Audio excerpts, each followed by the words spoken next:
135 గజాల భూమి కేవలం 8 లక్షలకే. ప్రతి నెల 10,000 మంత్లీ రెంటల్ ఇన్కమ్.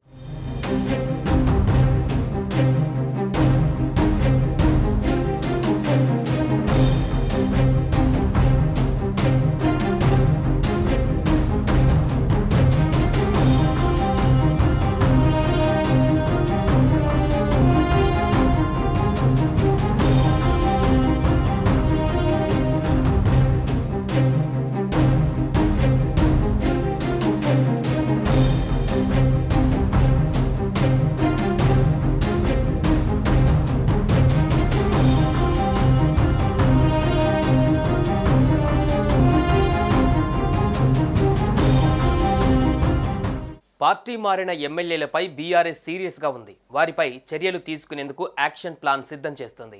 ఈ మేరకు ఢిల్లీలోని పలువురు న్యాయ నిపుణులతో మాజీ మంత్రి, BRS party working president KTR ఆధ్వర్యంలో సీనియర్ నాయకుల బృందం చర్చలు జరిపింది. ఈ సందర్భంగా మాజీ మంత్రి కేటీఆర్ కీలక వ్యాఖ్యలు చేశారు. పార్టీ మారిన ఎమ్మెల్యేలపైన అనర్హత వేటు తప్పదని హెచ్చరించారు.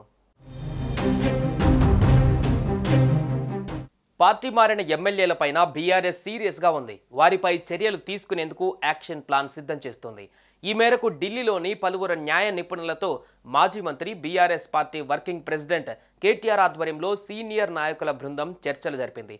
ఈ సందర్భంగా మాజీ మంత్రి కేటీఆర్ కీలక వ్యాఖ్యలు చేశారు. పార్టీ మారిన ఎమ్మెల్యేలపై అనర్హత వేటు తప్పదని హెచ్చరించారు. తెలంగాణలో ఉప ఎన్నికలు తప్పవని మాజీ మంత్రి కేటీఆర్ అన్నారు. పార్టీ మారిన ఎమ్మెల్యేలపైన అనర్హత వేటు తప్పదన్నారు. ఎమ్మెల్యేల పార్టీ ఫిరాయింపులపైన ఢిల్లీలో బీఆర్ఎస్ న్యాయ పోరాటం చేస్తుందన్నారు. రాజ్యాంగ నిపుణులతో పార్టీ సీనియర్ ప్రతినిధులు ఈ మేరకు త్వరలోనే సమావేశం కానుందన్నారు. త్వరలోనే సుప్రీంకోర్టులో పార్టీ తరపున కేసు వేయనున్నట్లు కేటీఆర్ స్పష్టం చేశారు. కోర్టు తీర్పు ద్వారా నెల రోజుల్లోనే ఫిరాయింపుల నేతల అనర్హత అంశంపై స్పష్టత వస్తుందని రాజ్యాంగ నిపుణులు తెలిపినట్లుగా గుర్తు చేశారు.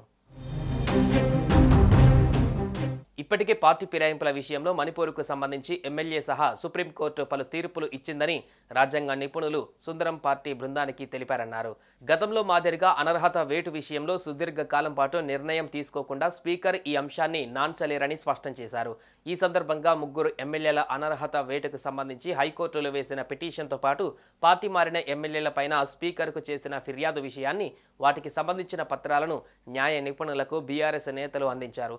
ఈ విషయంలో ప్రస్తుతం సుప్రీంకోర్టు మార్గదర్శకాలు స్పష్టంగా ఉన్నందున హైకోర్టు సైతం ఎక్కువ కాలం వాయిదా వేసే అవకాశం లేదని న్యాయ నిపుణులు తెలిపారు.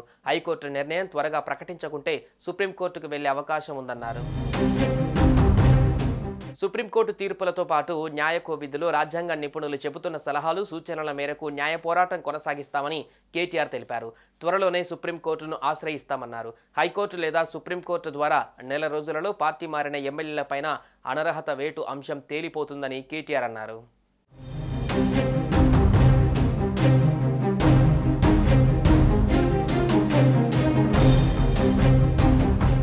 సుమన్ టీవీలో మీ పర్సనల్ అండ్ బిజినెస్ ప్రమోషన్స్ కోసం కింది నెంబర్కి కాంటాక్ట్ చేయండి.